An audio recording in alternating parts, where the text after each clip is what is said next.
अस्सलाम वालेकुम। प्रोग्राम आईना के साथ ताहिर अहमद भट्टी आपकी खिदमत में हाजिर है और आज का प्रोग्राम एक साबका मज़मून है जिसका कोशिश करेंगे कि पूरा ही पढ़ा जा सके, क्योंकि वो ज़्यादा अरसा नहीं हुआ, पिछले साल या उससे पिछले साल का लिखा हुआ था और उन दिनों भी एक ईसाई दो भाइयों पर झूठा पर्चा करके तो उनको FIA की बिल्डिंग में तशद्दुद का निशाना बनाया गया और वो उन दिनों बहुत मीडिया में वो बात आम हुई थी।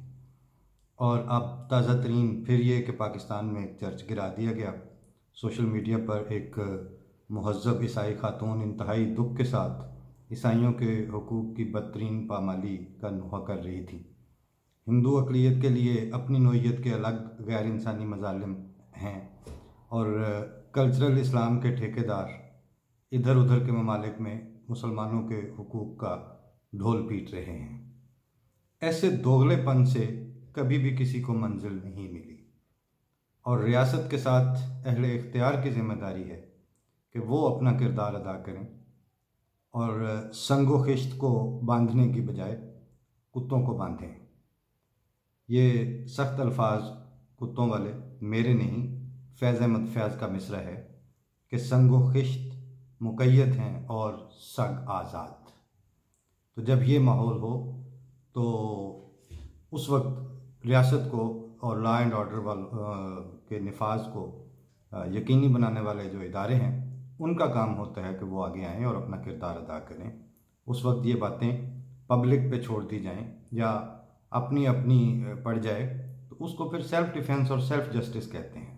और अनार्की और किस चीज़ का नाम है? तो इदारे तो होते ही इसलिए हैं कि वो अनार्की को ना आने दें आगे। मजमून का उन्वान है कि पाकिस्तान में ऊंट किसी वक्त भी मर सकता है। ज़माने जाहिलिया के अरब का एक रिवाज था कि वो जंगों में अपने मरने वालों को रोया नहीं करते थे जब तक कि बदला ना ले लें। एक लड़ाई के बाद अमायदीन मक्का ने फैसला किया कि इस जंग में मरने वालों को कोई नहीं रोएगा। ये कबाइल का मुत्तफ़िका फ़ैसला है और मुत्तफ़िका फ़ैसलों को जहालत हमेशा से ही तक़वियत देती चली आई है, चाहे वो इंसानी फितरत से कितने ही मुतसादिम क्यों ना हो। फ़ैसला नाफिज था और उन खामोश सोग के दिनों में अचानक किसी बदवी शख्स का एक ऊँट मर गया जो उसे बहुत अजीज़ था और नागहां और किसी बात पे दिल ऐसा दुखा, मैं बहुत रोया, मुझे आप बहुत याद आए। इस कैफियत के मिसदाक वो शख्स सरे बाज़ार उस ऊँट की लाश पर बैठा यूं फूट फूट कर रोया कि अल अमान। लोग इकट्ठे हुए और वो कोहराम मचा कि खुदा की पनाह। बात एक ही करते जाते थे सब लोग कि हम अपने बेटों, बापों और भाइयों को तो नहीं रो सकते और ऊँट का मातम हो सकता है। नहीं जनाब, वो कोहराम ऐसा किनारे तोड़ कर निकला कि फिर उसे रोकने की तो दरकिनार देखने की ताकत भी अरबाब इख्तियार के पास ना थी। पाकिस्तान में गैर फितरी फैसला साजी और इज्तमाई इंसानी रहन सहन के खिलाफ इक़दामात पर रियासत की मुजरिमाना खामोशी के साथ साथ इनफरादी शख्सी आज़ादियों के साथ जालमाना खिलवाड़ अब इस नहज पर पहुँच चुका है कि हर गली कूचे में इजलास शबीना का समा बन रहा है। दाढ़ी के ख़त के डिज़ाइन पर मुल्लायत को खुश करने के लिए असिस्टेंट कमिश्नर लेवल के तहसील के अफसरान सरकारी पैड पर हुक्मनामे जारी करने शुरू कर रहे हैं कि इस्लामी शायर यानी दाढ़ी की खातिर हमने मुकामी मुल्लायत की तंजीमों के आगे हथियार डाल दिए हैं और हुकूमती रिट उनके तलवे चाटते हुए ये नोटिफिकेशन जारी कर रही है कि अगर दाढ़ी के डिज़ाइन बनाने पर मुल्ला आप पर हमलावर हुए तो उसके आप खुद जिम्मेदार होंगे। मुकन्नना, इंतज़ामिया और अदलिया सियासी निज़ाम में मौजूद शिकों और हवालों या नज़ायर के साथ और उनके तहत कार्रवाई करती है, जुलूसों और धमकियों से नहीं। अगर ताज़ीरात पाकिस्तान में कोई ऐसा जवाज़ मौजूद नहीं कि जो दाढ़ी की लंबाई, हैयत या ख़त के डिज़ाइन पर गिरफ्त का हक किसी रियासती इदारे को देता हो और आइन और कानून इस बारे में फ़र्द की आज़ादियों को रियासती मफाद से मुतसादिम न समझते हों, तो फिर ऐसे मुतालबों पर इसरार करने वालों के खिलाफ नुक्से अमन की कार्रवाई करना इंतजामिया के फ़राइज़ में शामिल है। आपके नोटिफिकेशन की जुबान के मुताबिक ऐसी सूरत में नुकसान का जिम्मेदार अगर वो हमाम वाला नाई है, तो फिर आप क्या है और वहां क्यों हैं? जनाब असिस्टेंट कमिश्नर साहब, आप रियासत के आइन और कानून के मुताबिक पब्लिक मफादात और अमन आमा के कस्टोडियन हैं। इसी बुनियाद पर तो आपकी कार पर वो नीली लाइट घूमती है जो आम आदमी के सर पर नहीं घूम रही। अगर आप कठमुल्लायत के आगे सरेंडर करके बगैर आइन और कानून की किसी शिक का हवाला दिए हमें पहुंचने वाले नुकसान का जिम्मेदार हमें ठहरा रहे हैं, तो आप उस तहसील में मौजूद ही क्यों हैं और पोस्टेड ही क्यों हैं? शहर और शहरियों को मुल्लायत के हवाले करके आप SNGAD में जाके वापस रिपोर्ट करें। पीछे जो गुजरेगी वो फिर लोग खुद संभाल लेंगे, मगर जब तक नीली बत्ती घूमेगी नुकसान के जिम्मेदार आप होंगे। और कभी ये नहीं सोचा आपने कि अगला मुतालबा ये होगा कि ऐसी ऐसी दाढ़ी के खत और डिजाइन वाला शख्स अगर तहसील हरीपुर या जिला तहसील हारूनाबाद की हदूद में मौलवियों ने पकड़ के मार दिया तो नुकसान का जिम्मेदार वो खुद होगा। मोहतरम, ये तो कदम ब कदम स्टेट स्पॉन्सर्ड इंतहा पसंदी है। आप CSS में क्या पढ़ते रहे हैं और सिविल सर्विसेज एकेडमी में क्या खाते रहे हैं? अगला इकदाम जस्टिस शौकत सिद्दीकी साहब का वो हुक्मनामा था जो रियासत के शहरियों को अपने मजहब की तब्दीली का NOC अदालत से लेने का पाबंद बनाता है। इन्ना लिल्लाहि व इन्ना इलैहि राजिऊन। आप कादियानियों को दीवार से लगाने के चक्कर में आईनी, कानूनी और अदालती बसात पर चेकमेट हो चुके हैं। अब खेल आगे नहीं चल सकता। अब ऐसी कानून साजियों और अदालती जबरदस्तियों के बाद आप इंटरनेशनल सतह के किसी फोरम के लिए ही नहीं, मुल्की सतह की किसी संजीदा आईनी और कानूनी गुफ्तगू में शमूलियत के लिए भी अखलाकी तौर पर नाअहल करार पा चुके हैं। अदालती वकार और गैर जानबदारी को आपने इस्लामाबाद हाई कोर्ट के कमरा अदालत में ही सूली चढ़ा दिया था। मीर दिल्ली से निकले गए लखनऊ, तुम कहां जाओगे हम कहां जाएंगे।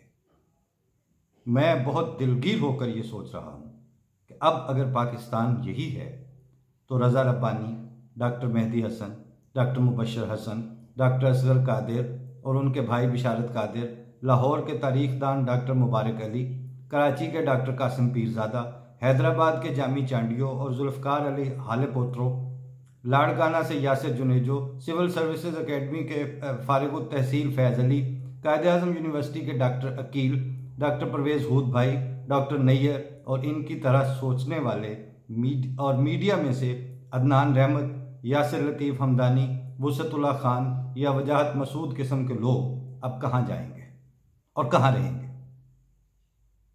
और नहीं जाएंगे तो फिर जहाँ हैं वहाँ कैसे रहेंगे? मैं इस वक्त आपके सरेंडर और उनके समझौते के दरमियान तवाज़ुन की लकीर ढूंढ रहा हूँ जो मुझे दिखाई नहीं दे रही। लकीर बहुत बारीक है और आपकी जहालतों की तारीकी बहुत गहरी है, इसलिए बावजूद कोशिश के नज़र नहीं आ रही। और आज ये उस ज़माने का उस वक्त हुआ था जो ईसाई दो भाइयों के साथ, और आज FIA की बिल्डिंग की छत से कूदने या कूदवाए जाने वाले क्रिश्चियन शख्स और उनके भाइयों को तफ्तीशी हथकंडे के तौर पर दो भाइयों को आपस में जबरी सेक्स पर मजबूर करने वाले अहलकारों के करतूत को सुन और पढ़ कर को तो उबकाइयाँ और उल्टियाँ आने लगी। कतई गैर इंसानी और इतनी घिनौनी हरकत के मुझे लगा कि अब किसी भी वक्त रियासत पाकिस्तान में वो ऊंट मर सकता है जिस पर जब मातम हुआ और बैन डाले गए तो फिर उसको रोकना इस फाहिशा, बेनिकाह और रूसिया रखेल के बस में नहीं रहेगा। इन दो टांगों पर चलने वाले चुपायों से आखिर कोई तो पूछे कि तुम लोग तफ्तीशी थे या हम तुम्हारी वल्दियत की तफ्तीश करें, जो तुम भाई से दूसरे भाई का सरकारी रेप करवाने को सच उगलवाने का हथकंडा करार दे रहे हो। लानत ऐसे हुस्ने इंतजाम पर और क्रिश्चियनों को खूब इस्लाम का तारुफ करवाया इन अहलकारों में। लोग तलब करें अगर तुमसे इलाजे तीरगी, साहिब इख्तियार हो आग लगा दिया करो। ये डॉक्टर कासिम पीरज़ादा का शेर है कराची से। दुआ है कि कोई ऊंट जल्द मरे और जोहलाए कदीम के फैसलों और नफाज की कुव्वतों के सरे बाजार पर पुरजे उड़ें। अब जुल्म फितरत की बर्दाश्त से बाहर हो गया है। रब इग़फिर वरहम व अंत खैरुर राहिमीन। आखिर पर मुझे अपने नाज़रीन से भी एक दो गुजारिशात करनी है कि पसंद करते हैं आप, उसका शुक्रिया, पसंद करें भी जज़ाकल्लाह, और कमेंट भी करते हैं, बहुत शुक्रिया। लेकिन मैंने बाज़ जगह फेसबुक पे भी और यूट्यूब पे भी और बाकी जगहों पे भी अपने प्रोग्राम्स को के कमेंट्स में देखा, कुछ मोहब्बत करने वाले वो लिख देते हैं कि बड़ी छित्रोल की है और क्लास ली है और ऐसा किया। इस जैसे अल्फाज आपके लिए बिलो द डिग्निटी हैं। अज़राए करम ये अल्फाज इस्तेमाल ना किया करें, क्योंकि ये पुरअज़ दर्द बातें हैं और बहुत दुखी दिल के साथ कही जाती हैं। इनमें अल्लाह ताला तासीर रख दे तो ये उसका एहसान है, वरना ये क्लास लेना और छित्रोल और ये इस तरह करना तो मेरी नीयत में शामिल होता है और ना मेरा ये मनसब है कि मैं वहाँ किसी की तरबियत कर रहा हूँ। मैं तो एक लाउड थिंकिंग कर रहा हूँ, जो मैं सोच रहा हूँ वो बोल रहा हूँ, और ये अल्लाह का एहसान है कि वो इन अल्फाज में तासीर रख दे। बाकी इसके लिए इसके बजाय वो जो अंगूठा सा बना देते हैं वो बना दिया करें आप बेशक, लेकिन इस तरह के अल्फाज मुनासिब नहीं। इसी तरह कुछ दूसरे भी दोस्त हैं जो जिन तक बात पहुंचती है तो वो बड़े शौक़ से लानत और बदजुबानी भी कर रहे हैं, और उनके कमेंट्स में वहीं रहने देता हूँ। कोशिश करता हूँ कि वो डिलीट ना करूँ, ताकि सनद रहे कि ये मुखातिब कौन थे। वो जो एक मिसरा हमने बचपन से सुनते हुए बड़े हुए हैं ना, कि दावत हर हर्जा गो कुछ खिदमत आसान नहीं, तो वो वाक़तन जब अपने साथ बीतती है और एक सादा सी बात आप सामने रखते हैं और आगे से ये रिस्पॉन्स आता है तो फिर पता चलता है। अल्लाह सब का हामी नासिर हो। अल्लाह हाफ़िज़। अस्सलाम वालेकुम।